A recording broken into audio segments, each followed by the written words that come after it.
Hi all. Prawns curry సింపుల్గా and easy వేలో ఎలా చేయాలో చూసేద్దాం. నేను 1 కేజీ ప్రాన్స్ తీసుకున్నాను. క్లీనింగ్ తర్వాత 1/2 కేజీ అవుతుంది.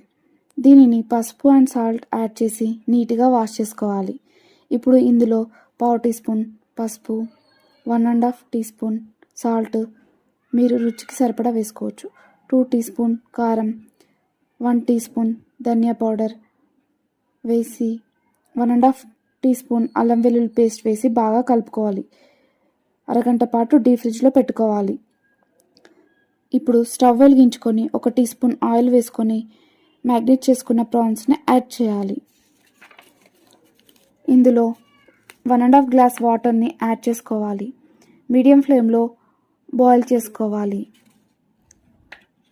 ఇప్పుడు ఒక మీడియం సైజ్ ఆనియన్ని పెద్దగా, ఒక చిన్న సైజ్ ఆనియన్ని చిన్న పీసెస్గా కట్ చేసుకోవాలి. ఒక ప్యాన్లో కొద్దిగా ఆయిల్ వేసుకొని పెద్దగా కట్ చేసుకున్న ఆనియన్ని ఫ్రై చేసుకొని మిక్సీ జార్లోకి తీసుకోవాలి. ఇందులో కొద్దిగా కొత్తిమీర, చిటికెడు సాల్ట్ యాడ్ చేసి పేస్ట్ చేసుకొని పక్కన పెట్టుకోవాలి. అదే ప్యాన్లో చిన్నగా కట్ చేసుకున్న ఆనియన్ అండ్ కరివేపాకు వేసుకొని ఫ్రై చేసుకోవాలి.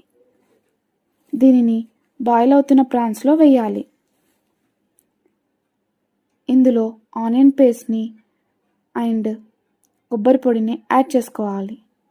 మీడియం ఫ్లేమ్లో 5 మినిట్స్ బాయిల్ అయ్యాక కాస్త కొత్తిమీరని యాడ్ చేసుకోవాలి. అంతే, ప్రాన్స్ కర్రీ రెడీ.